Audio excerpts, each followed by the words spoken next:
За 25 оны менторшипийнхаа эхний бүлэгт буцгаая.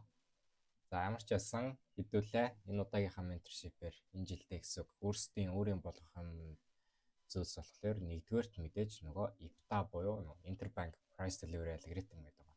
За энэний талаар ойлголттой болно. За тэгээд liquidity гэж юу вэ? За тэгээд market structure болон advanced market structure гэдэг. Би энэ дараалын жоохон өргөч. За эхлээд бид хэдүүлээ IPTA биш шууд market structure үзсэн шүү. За тэгээд энэний дараа entry модулууд буюу бид нэр хаана ямар нөхцөлд арилжаанд орох. За тэгээд цагийн квартерууд буюу нэг цагийг 4 хуваагаад байгаа. Тэр квартерлын теорем гэдэг байгаа. Тэрийг хэдүүлээ үзнэ. За тэгээд цаг болон ханшны хамаарлууд хэрхэн яаж хамтраад байгаа юм бэ гэдэг талаар нийтдээ үзээд ер нь хэдүүлэн ханд бүлэгсэд дууснаа. За тэгээ ингээд айгүй цөөхөн юм шиг харагдаж байгаа те. Гэхдээ энэ IPTA чин дотроо их олон төрөл байгаа. Энэ liquidity чин дотроо нэлээд олон задарна. За тэгээ market structure ч яг ингээд ороод ирэхээр нөө хэдүүлээ олон цагийн шинжилгээ гэдэг юмнууд ороод ирнэ. За тэгээ entry model чинь хэдүүлэнд дотроо 2 3 төрлийн entry model-ууд байгаа. Gap дээрээс оролт хийдэг, breaker дээрээс хийдэг, order block дээрээс хийдэг ч гэдэг юм уу. Эсвэл inversion харж байгаа шууд ордог ч гэдэг юм уу. Янз бүрийн модельуд байгаа те. За тэгээ энэ квартерын онол чинь те 4 цагийн планы квартер байна уу, эсвэл сешны квартер байна уу, бүтэн өдрийнх байна уу, сарынх байна уу, 7 хоногийнх байна уу, 90 минутынх уу, 30 минутынх уу сайклууд байгаа шүү дээ. Тэгээ энэ чинь дотор айгүй олон сэдвүүдээр ингээ хуваагдана. За time and price гэдгийг. За time and price гэдэг тэгэхээр одоо нөө цаг ороод ирж байгаа. Цаган дээр юу ярих вэ гэхээр нөгөө макро цагуудаа, seller bullet-ийн оролтууд, гэх мэтчлэн цагуудаа ярилцаад явчихнаа. За тэгвэл хэдүүлэнгийнх нь өнөөдрийн хувьд бол үзэх нь болохоор market structure болон нөгөө advanced market structure гэж яриад байгаа. За энийг үзнэ. Хэдүүлээ энэ market structure нь дотроо 3 хуваагдаж байгаа.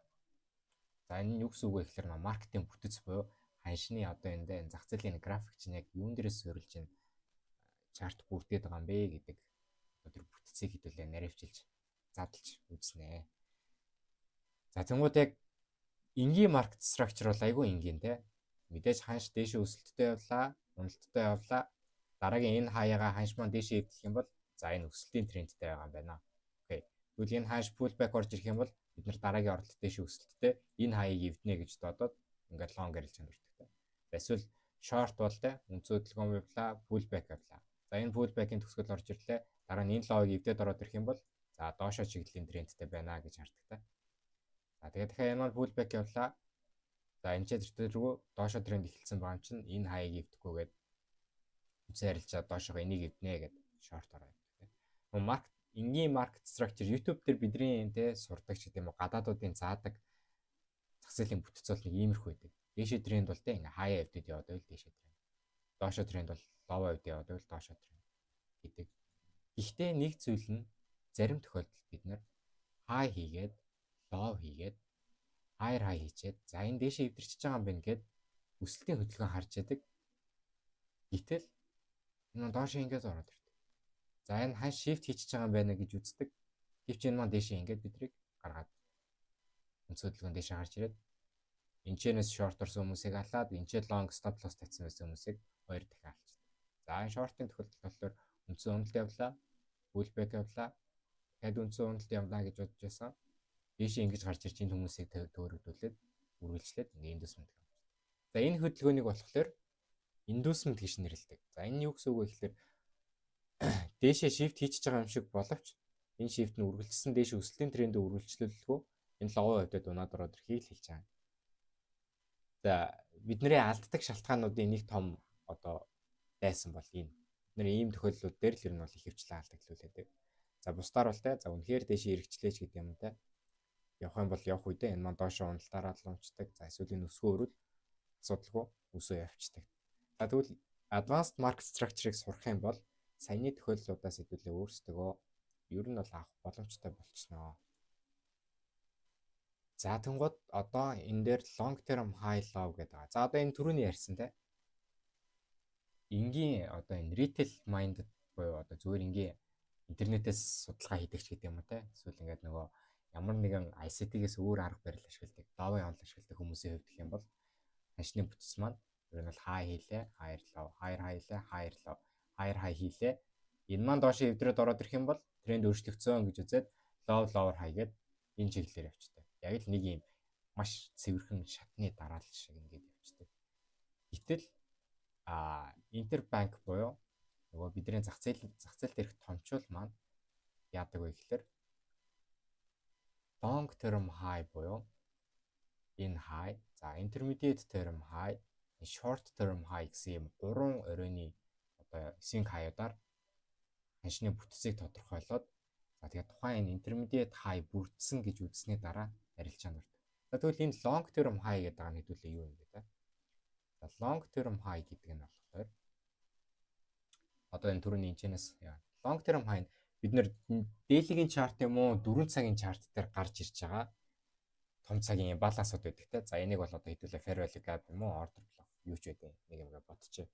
За тэгвэл тухайн цагийн чартн дээр ханш маань тухайн эсэргүүцлийн бүс болох gap-н дээр маань орж ирснийхаа дараа хүчтэй уналт үзүүлээд энэ уналт маань энэ low үедээ гарч ирэх юм бол бид нэг market structure shift мөн гэж үзнэ. Энэ том цаг дээр шүү. Нэг дээлигийн чарт юм уу 4 цагийн чарт дээр. Нэг цаг байж болно. Нэг цаг байж болно шүү.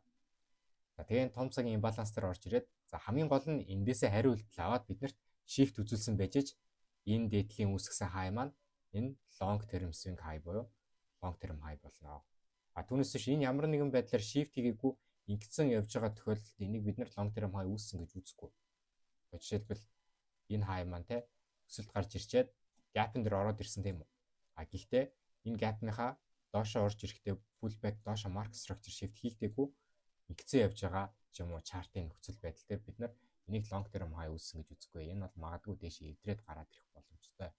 Энэ бол доошоо бүтэн заавалчгүй shift хийгдчихэж бид нар энэ high зэг маань бидний хувьд хамгаалагдсан protected хаяа, хүчтэй хаяа гэж тодорхойлогдно. За long term swing юм байгаад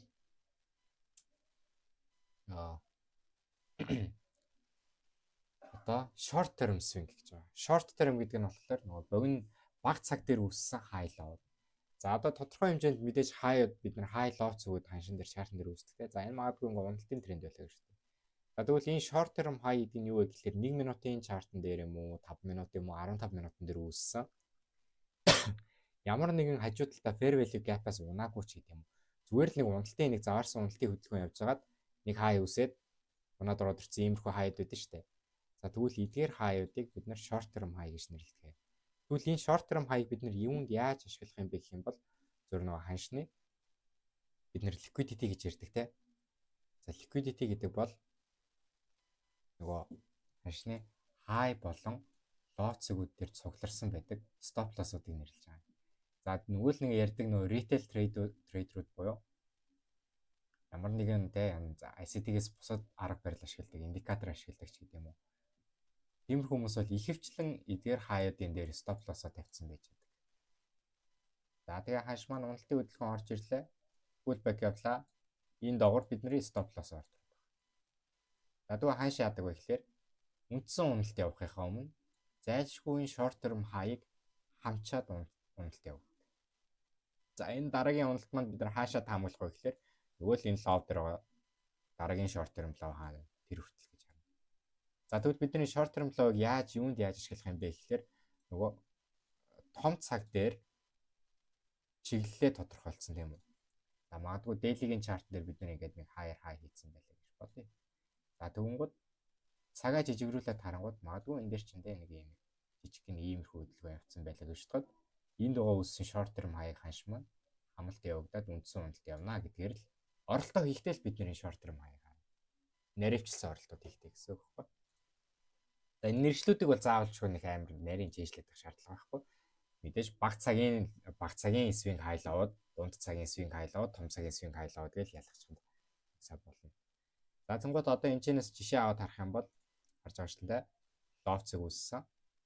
Энэ талд нэг амар чухал хөдөлгөөн бол явагдаагүй гэж харагдаж байна. За тэгээ ханш маань short term high хийгээд бидний buy side liquidity буюу нөгөө таргетыг маань гаргаад өгч байгаа. За энэ ханш маань энэ хүртэл явахын тулд яах вэ гэхээр бид нар тодорхой хэмжээний sell side буюу нэг тодорхой хэмжээний low хамах шаардлагатай болно тийм. Тэнгууд бидний нөгөө сүйд үсгсэн short term low буюу бага цагийн low цэг маань энд дор хамагдаж орж ирээд ханш маань үндсэн buy side руу явсан байна. Гэх мэтчлэн бид нар хашийг уншиж болно. За тэгвэл turtle soup гэдэг зүйл байгаа. За энэ яадаг вэ гэхээр хэдүүлээ short term high low гэдэг байгаа шүү дээ. За энэ байгаа шүү дээ энгийн зав. Энэ бол бидний хувьд бол нөгөө нэг түрүүчийн яриадсан энгийн structure гэдэг нь бол энэ зөвхөн энгийн market structure, маркетинг бүтэц ер нь бол иймэрхүү байдаг гэсэн шүү дээ. За тэгвэл энэ дээр үүссэн байгаа энэ энгийн high low ч нь бол дандаа short term high low. За энэ дээр энэ unmitigated fair value gap гэсэн маань болохоор огт ханш маань хурж орж ирээгүй fair value gap-ийг хэлээд байгаа нөө BCCB гэж нэрлэдэг байгаа шүү дээ. За энэ fair value gap руу орж ирэхээс өмнө энэ яасан бэ гэхээр өмнөх short term low буюу liquidity хамалт явагдчихад бидний gap-ын дээрээсээ үндсэн өсөлт явагдчихэв.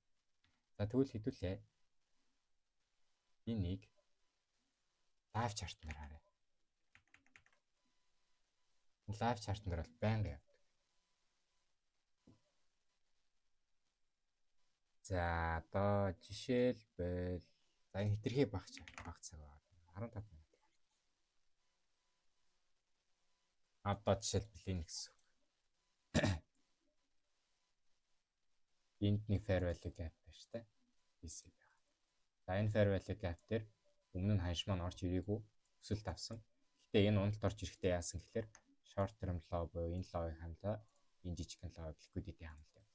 Энэ бол бидний хувьд нөгөө turtle soup гэдэг модель нөхгүй. За тэгээ энэчнээс дэшээ liquidity хамлалт явагдсан юм чинь ханш маань дэшегээ өсөх юм бол хаа хүртэл өсөх юм. Мэдээж энд байгаа хаа хүртэл өснө л гэж харах байна. External liquidity, internal liquidity гэж ярьдаг та. За тэр тэгтээс тэр лөө орох арай болоогүй. Тааныхаа орно. За тэгвэл энэ turtle soup бол иймэрхүү байна. Short term low sell side-а хамлаа, buy side. За энэ бол эсрэгээрээ нөгөө short орё гэж бодож байгаа хүмүүст ч гэсэн ялгаахгүй байж болно. Одоо жишээлбэл short уналтын хөдөлгөөн авлаа, уналтын хөдөлгөөн авлаа.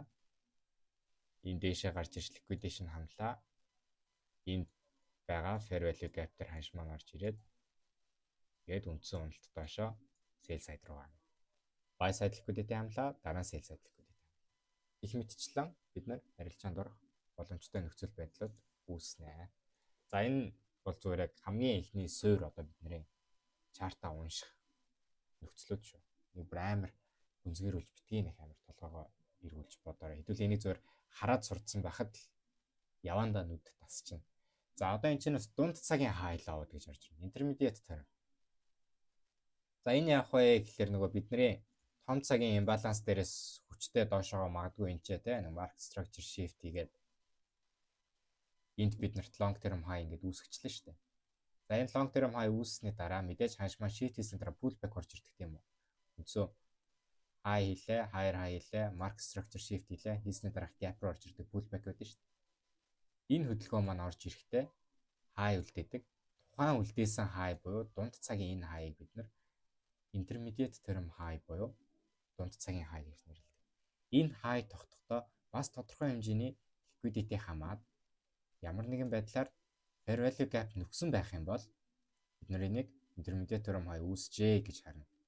Тэгэхгүй ямар нэгэн gap-ын дээр орж ирсэн ч гэсэн ямар нэгэн liquidity хамагдаагүй байвал энэ маань дахиад ингээд гарч ирээд унах магадaltaй гэсэн. Энэ high дахиад эвдэрэх магадaltaй болчихдог. Тэгэхээр бид нар зайлшгүй liquidity хамсан уу хамаагүй юу гэдгийг харах хэрэгтэй. За мэдээж тэр liquidity гэдэг байгааг бол би дараа нь тайлбарлана яг. Ханшны одоо тэ энэ high болон энэ low цэгүүд дээр л цуглардсан байдаг хэмжээний хүмүүсийн мөнгө гэдээ ойлгочих. За одоохондоо. За тэгээд энэ дээр high үсээд market structure shift хийх юм бол бидний оролт маань энэ дээр байна. Энд үссэн FVG дээр. Энэ бол магадгүй те нэг цагийн fair value gap. За энэ бол бүр нэг daily-гийн fair value gap дээрээс daily-гийн chart доошоо market structure shift хийгээд уналт явж байгаа. За нэг цагийн gap үүслэе гэж бодоход тухайн нэг цагийн gap чинь доошоо уналтаараа те market structure shift хийлэхэд ядаж нэг 5 юм уу жижиг нэг 1 минутын gap үүсгэн. Тэгвэл бид нар тухайн gap-ын дээрээс sell ороод stop loss-ыг high дээр тавьчихад асуудалгүй. За тэгээд TP-гээ хаанах юм гэхээр хамгийн ойрхон low юм байгаа гэж харчихсан. Гэх мэтчлэн ханшны бүтцээр бид нар оролтынхоо нөхцөл байдлыг тохируулж орно. За одоо тэгвэл энэ market structure-ыг хэдүүлээ яг chart-ын дээр хэдүүлээ харцгаая. Трендийн чиглэлийг бол одоо бид нар үндсэн high low хийгээ явж байхад доошогоо энэ эвдэрх юм бол тренд эргэлээ гэж хардаг. За гэхдээ бид нар том цагийн имбаланс муу нөгөө нэг parallel gap энтрийг оруулж хагаад энэ доошоо хийж байгаа энэ shift маань үнэн зөв shift үү, худлаа shift үү гэдгээ танд сурнаас. Энэ магадгүй те gap-ын дээр орж ирэх өчөд дээр нь ингээ gap байх юм бол энэ доошоо shift хөдөлгөөн маань яг үндэ shift биш зүгээр liquidation хамалт болж тараад энэчнээсээ биднэрт үндсэн яг ориг гой shift явах магадaltaй ч гэдэг юм. Үүсэх боломж байсан байна гэдгээр нь харцдаг гэсэн. За тэгвэл одоо хэдүүлээ daily-ийн chart-наас хэдүүлээ хөөж үзье. За одоо Nasdaq-ийг байн гардаг юм чинь те. Жохон ямар ч хамаагүй өөр chart харах те. Euro USD. За Euro USD daily-ийн chart-ын хувьд бүр ингэчээ. Ингэсээгээд random нэг авчээ. Хэдүүлээ тэгээд трендийг тодорхойлох гээд үзье. За. Daily-ийн chart-ны хувьд бол бүр ингээд доош лоо байж нэлийн том лоо хийсэн байна шүү дээ. За энд дор лоо ивдээд ороод ирсэн байна. Үндсэн чиглэл маань ч гэсэн ер нь бол доош байгаа юм байна те. За энэ лоо доошоо ивдрээд ороод ирсэн гэдэг чинь надад одоо тодорхой хэмжээний pullback шаардлагатай. Тэр pullback явахыг хүлээнэ гэсэн. За энэ pullback орж ирж байна те.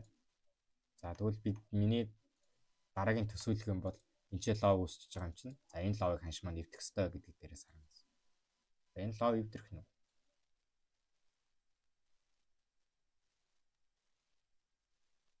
За дээшээ эвдээд гараад ирсэн байгаа ханш маань. Хамгийн сүүл үүсгэсэн жижигхэн хаяа. За тэгвэл энэ одоо яг дээшээ трендийн эргэлт мөн үү биш үү гэдгийг бид нэр ялгахын тулд нөгөө хажуу талд нь нэлээд янзын те энэ доороос өсөж байгаа энэ өсөлт маань fair value gap-ын дээрээс өсгсөн байна уу байна уу гэдгийг харанаас бүр monthly-ийн chart. Monthly-ийн chart-аас чинь энэ бол энэ лоог зөвөр liquidity хамалт явчаад өсөж байгаа юм шиг харагдаж байна те. За тэгвэл энэ бол дээшээ эргэцсэн байх магадaltaй байна гэж үзээд энийг хэвлээ market structure shift юм байна гэж. За ханш тодорхой чиглэлийн дээшээ трендтэй болчихж байгаа л за энд нэг gap үүсгэсэн байна. За энэ gap-ын талаар ч гэсэн би та нарт нэрийг тайлбарлаж өгнө. За 4 цаг руу харчих. За дээшээ ханш маань higher high гараад ирсэн бол дахиад pullback орж ирэх хэрэгтэй те. Ой. За дээшээ тренд гэдэг нь батлагдчихлаа. 4 цагийн хувьд бол одоо higher high-ийг гараад ирлээ те. За тэгвэл дараагийн бүтц маань энэ хаяас энэ ловоос энэ high хүртэл үүсэж байгаа юм чинь pullback энэ завсрал явагдах хэрэгтэй. Завсрал хөдөлгөөн. За энийг жижигхэн pullback явуулчлаа гэж харах уу те. За тэгвэл одоо нөгөө яг оролдоо хийхэд бол бид нөө turtle swap л хүлээх хэрэгтэй байна. Ямар нэгэн low хам shift явуулсан дараа low хамаад байгаа хөдөлгөөн. 4 цаг дээр бид нэр turtle swap үүсгэх нь.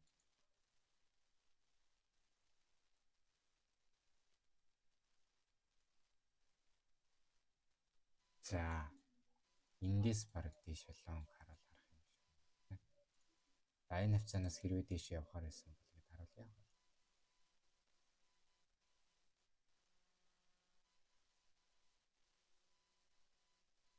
Яагаад тэгэхээр дээшээ эргэцсэн гэж үзээд байгаа. Энд нэг юм gap руу ороод ирлээ. Order block байна. Энд нэг лоу тамчлаа ч гэх юм. За яг энэ дээр бол би ямар ч баг цагийн баталгаа авалгүйгээр нэг жоохон эрсдэлтэй юм хийчлээ. Тэр нь бол чиглэл нь хэрвээ зөв бол дээшээ явах хэрэгтэй.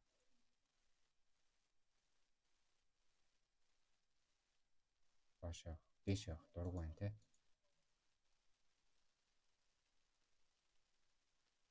За тэгвэл худлаад хангалж.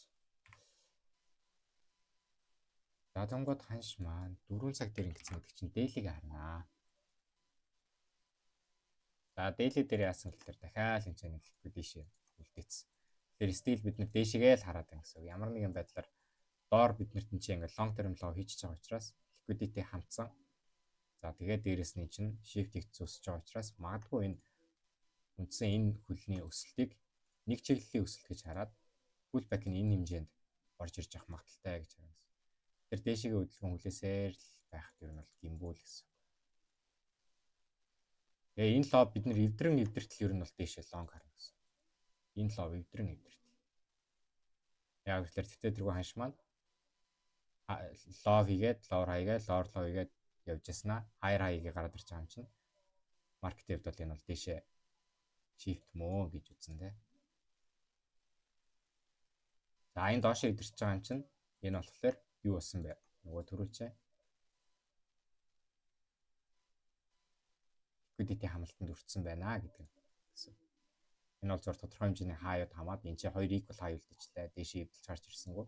За тэгвэл үргэлжлсэн хөдөлгөөн бид нэр доошоо трендтэй хэвээр байгаа юм чинь хамгийн ойрхон лов цэгүүд өөр хаана? Энд бид нарт лов цэгүүд байна тийм. За энэ лов цэгүүдээс гадна өөр нийтлэгээс жоохон чартад томруулаад хараад monthly дээр бид нэр байна. Monthly-гийн gap ороод ирж байна. За monthly-гийн gap, monthly-гийн chart маань ер нь хэрэг өндөр байгаа. Monthly-гийн chart бол нэг сараараа бол тийм нэг тодорхой хэмжээний энэ ловоос нэг өсөлттэй л байгаа гэж харж болохоор л юм. За бүр монтлогоороо дээшээ явж болох нь байна тийм. Би яагаад ингэж том цаг хараад байна гэхээр нөө долларын хослол чинь нөө 1 минут 2 минутын дээр баг явдаг болохоор амар том цагаар нь хараад байна л та. За тэгвэл одоо энэ чинээс өсөлт харна шүү дээ. Одоо л гоё shift явна да.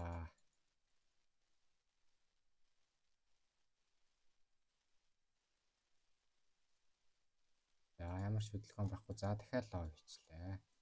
За тэнгууд энэ чинээс унсан уналт маань хаанаас унж ийн гэхээр daily-гийн gap-ын дотроос ер нь бол унжаад гэж харж байна. За энэ бол gap-а бол тийшээ яг эвдлээд гарч ирээгөө. Энд байгаа order block-ийн хүндгээд унсан байна. Энийг бид нэр order block гэж яддаг тийм. За одоо EPTA үзээд ирэхээр энэ нэршлүүдэд таад бүр хүсүүсээ үж хийжилчнэ. Order block дээрээс liquidation хамлалт орж ирлээ. Үдсэн уналт. За энэ ч дахиад юу үсэж ийн гэхээр дахиад бид нарт daily-гийн CB үсэж ийн. Энэ gap-ын дээрээс уналт явах нь. Явсаар гадлаа. За энд юу үссэн бэ? Liquidity хамж байна. За тэгвэл дараагийн ханшны хамгийн ойрхон авах боломжтой зүйл энэ ловыг авах юм байна.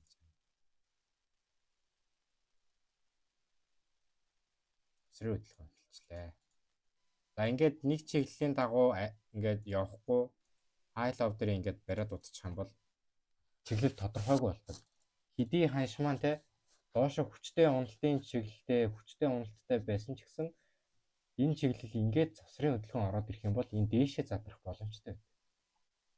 Гэхдээ бас ялгаа авахгүй уналтын трендтэй байгаа ч гэсэн энэ маань ингээд гацаад ирвэл ялгаа авахгүй бид нарт үргэлжилсэн уналт явуулах магадлалтай. Тэгэхээр энэ дээр бол бид нэр ерөөсөө арилжаанд орохгүй таг хүлээн. Энэ дээр ямар ч бид нэр одоо энэ таамаг чиглэл байхгүй гэсэн. Маркетинг бүтээс ямар нэгэн байдлаар хаяа эвдээд явж байгаа юм бол өсөлтийн трендтэй гэж үздэг. Ямар нэгэн байдлаар лово эвдээд явж байгаа юм бол уналтын трендтэй гэж үздэг. За тэгэнгүүт яг энэ ч ямар ч хай ямар ч лово эвдэхгүй завсрын хөдөлгөөнд орчих юм бол чиглэл тодорхойгүй гэж үзээд аль нэг тал руугаа задрах аль нэг талынхаа liquidity хамхыг бид нарт зайлшгүй хүлээж аваад арилжаанд орно. Жишээлбэл эндээс баруун өсөл. За энэ дээшээ гараад ирж байна те жишээлбэл. Тэгвэл одоо энэ liquidation хамсан төрөлсөв гэдэг доошоо орох гэж үздэг. Энэ маань ингээд завсрын хөдөлгөөн авах үед нь бид нар боломжоо ашиглаад энэ хаашаа задрах боломжтой болчлоо гэдэг тухайн үед нь алдагт хүлээлгүйгээр брейкинг тавиад арилжаанаас гарч болох боломжтой гэсэн үг. За тэгээд энэ ч энэ дээр яасан гэхээр ханшны хүрээгүй байсан gap-ууд руу орж ирсэн байна. Энд байгаа жижигхэн gap-ууд байна. Янз бүрийн лимнүүд руу орж ирсэн. За одоо энэ чэнэс үндсэн уналт бол ороод ирж байна. За тэнгууд яал нөө liquidation хамлагдаж байна. Accumulation явлаа, manipulation явлаа, distribution явлаа. За одоо ингээд саяны миний хэлсэн шинэ сэдв орж ирнэ. Power of 3 буюу хүчний гурвал гэдэг сэдв.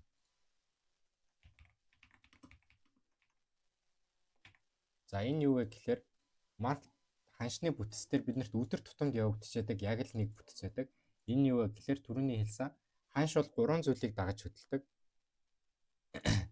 Нэг нь болохоор high болон low цаг дээр тулгарсан одоо ингээд юу яасан ба liquidity эсвэл өмнө нь ханшин дээр үүссэн байгаа fair value gap-ыг нөхөхийн тулд эсвэл ямар нэгэн одоо өсөлт гэчээд уналт гэчээд дахиад хүчтэй өсөлт явагдсан бол эргээгээд энэ pullback маань зайлшгүй энэ хөдөлгөөнийхөө 50% буюу өсөлтийн хөдөлгөөнийхөө 50% нөхөхийн тулд хөдөлдөг. Ийм л гурван нөхцөлтэй. Нэгдүгээрт liquidity хамгаж, хоёрдугаарт fair value gap нөхөх гэж, гуравдугаарт хөдөлгөөнийхөө equilibrium буюу 50% нөхөх гэж л хөдөлдөг гэсэн. За тэнгууд ханш хөдөлж байгаа хувцастай тодорхой хэмжээний зүй тогтолыг үлдээдэг биднэрт. Ямар нэгэн байдлаар хөдөлгөөн яваад ханаа дууссан гэвэл биднэрт завсрын хөдөлгөөн буюу чиглэл нь тодорхойгүй ийм хөдөлгөөн үүсгэж байна. Энэ хөдөлгөөнийг бид нэр consolidation буюу завсрын хөдөлгөөн гэдэг, accumulation гэж нэрлэдэг. За энэ яадаг вэ гэхээр эдгээр high болон low цэгүүд дээрээ маш их хэмжээний захиалгууд цуглуулад liquidity гэдэг зүйлийг үүсгэж байдаг. За тэгвэл энэний дараа ханш яадаг вэ гэхээр бид нар чинь ер нь бол зүгээр энгийн нэг арга барил шүү дээ. Зах зээлийн олон улсын банкуудын яг арилжиж байгаа арга барил дээр суурилсан арга барил гэж байгаа шүү дээ. Тэгэхээр тэдгээр хүмүүсийн хөдөлгөөнийг дагаж орно гэсэн. За тэнгууд энэ дээр ихэвчлэн тухайн банкуд яадаг вэ гэхээр энэ хаяыг эвдэж гарч ирээд энэ орой дээр байсан бүх liquidity буюу stop loss ордеруудыг цуглуулж аваад энэ хамагдсан гэж үзвэл яг үндсэн унаахчилсан өөрсдийнхөө sell арилжааг буюу хяналтыг биднэрт оруулж ирж өгдөг. За тэнгууд энэ дээрээс үсэж гарч ирсэн энэ хамлалтын хөдөлгөөнийг бид manipulation гэж нэрлээд энэ үндсэн уналтын хөдөлгөөнийг distribution буюу үндсэн хөдөлгөөн гэж нэрлэдэг. Энэ хөдөлгөөн бол чартн дээр өдөр тутамд ер нь бол үүсэж байдаг. Хамгийн гол нь бид нар энийг зөв таньж харж байна уу, буруу таньж харж байна уу гэдэг. Эсрэгтлийн чиглэлээр ч гэсэн ялгаа байхгүй. Бас л завсрын хөдөлгөөн бол ойлгомжтой хоёр тал руу байна. Тодорхой хэмжээний чиглэл liquidity хамлалт явагдлаа. За тэгээд үндсэн distribution хөдөлгөөн байна. Энэ яадаг вэ гэхээр дийлэнх арилжаачдын 90% нь арилжаанд алддаг гэдэг байгаа шүү дээ. Тухайн 90% чинь ер нь бол хөвчлээ яг энэ хөдөлгөөнийг анзаардаггүй нь stop loss-уудаа эдгээр low цэгүүд дээр тавьчихдаг. Тухайн stop loss-уудыг нь хамахын тулд үндсэн хөдөлгөөнөө явуулахын тулд маркет ч өөрөө цэнэглэх шаардлагатай stop loss мөнгөө цуглуулах хэрэгтэй гэсэн үг байна. Аль болох баяжуулч хямд дээр нь авч өмтөө дээр нь зарна гэсэн ойлголт юм шүү дээ. Тийм бол энэ чинь хүмүүс авч зараад ямар нэгэн тогтсон үнэ тогтохгүй ингээд хөдөлж яхад аль болох үнийг унгаахын тулд өөрсдөө маш хэмжээний сэл арилжаанд орж эдгээр нөхдүүдийг арилжаанаас хасаад өөрсдөө илүү хямдралтай үн дээр байрлуулад ардаас нь үндсэн өсөлт буюу худалдаа авалтууд эхлээд distribution хөдөлгөөн эхэлдэг. Энийг power of 3 буюу хүчний гурвал гэж нэрлэдэг байна. За тэнгууд саяны харсан чартан дээр болохоор ханш яасан байна. Тодорхой хэмжээний чиглэл завсрын хөдөлгөөнтэй тодорхойгүй байсан бол эдгээр бүх хаяадыг liquidation хамлалт явагдсан уу? Явагдсан. Энэ дэше өсөлт гарч ирж байгаа нь яах вэ? Энэ дээр арилжаанд алдсан хүмүүс чинь үргэлжлээд энэ өсөлтөн дээр чинь за энэ дэше тренд эхэлчихэж байгаа юм байна. Market structure shift үүсчлээ гэж үздэг. Гэтэл яг үнэндээ үндсэн чиглэл нь болохоор томчлолын хөдөлгөөн доошоо sell арилж байгаа байхгүй. Тэр нэг жоохон премиум буюу үнд оруулж агаад өөрсдийнхөө юмнуудыг зарсан байна гэсэн логикоор ойлгож болно за. Тэр энэ бол зөв логик сэтгэлгээ шүү. За. Тийм байна. Power of 3 буюу. За тэнгууд яг энэ хүчний гурвлаас л ер нь бол ханшны бүтц үүсдэг. Тэгээ саяны хүчний гурвлыг ойлгосон бол ихэнх тохиолдолд яагаад бид нар арилжаанд алдаад байгаа юм бэ? Яагаад ингэж өссөн хөдөлгөөн заримдаа ингэж орж ирчээд эргэж өсөд байгаа юм бэ? Яагаад энэ лов дээр бид нэр stop loss хуулаад байгаа юм бэ гэдэг чинь яг л нөгөө хүчний гурвал явагдаад. Энэ хэсэгт accumulation хөдөлгөөн явагдлаа. Энэ бол завсрын хөдөлгөөн. Доошоо manipulation буюу liquidation хамлалт орж ирлээ. Дэшээ distribution буюу үндсэн хөдөлгөөн орж ирлээ. Бид нар энэ хөдөлгөөнийг бол танаас орчих юм бол арилжаанд ер нь бол алдахгүй. Жишээлбэл энд харагдчих. Accumulation буюу завсрын хөдөлгөөн явлаа, manipulation буюу liquidation хамлалт явагдлаа. Энэ ловыг давхар хамсан байна. Эдгээр ловуудыг хамсан байна. Тэгээд үндсэн distribution хөдөлгөөн дэше орж ирлээ. За энийг дахиад жоохон томруулаад харах юм бол энэ арай жоохон том accumulation хөдөлгөөн ингэж харагдаад за дэшегээ үндсэн manipulation хөдөлгөөн ингэж харагдаад доошо distribution хөдөлгөөн гэж харагдаж байна. Ингээд том жижиг цагаар янз янзаар нь харах боломжтой байна.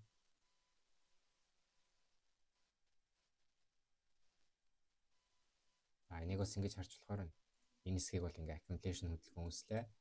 Доошо энэчнээс liquidation хамлалт manipulation хөдөлгөөн үүслээ. Үндсэн distribution хөдөлгөөн дэшээ. Гэх мэтчлэн бид нар ханшны маркетинг бүтцийг уншиж сурнаа. Одоо энийг бод бид нэр өдөр болгон чартан дээр нэг арилжаагаа хийж байгаа учраас хараад өссөн үсээгүй хараад сурдаг бол хуучин хэд бол баг хараад за энэ ч ингээ консультейшн явчлаа да гэдгээ мэдчихэж байгаа. За энэ ч manipulation байна да гэдгээ мэдчихэж байгаа. Тэгэхээр ер нь бол сурчдаг юм да. За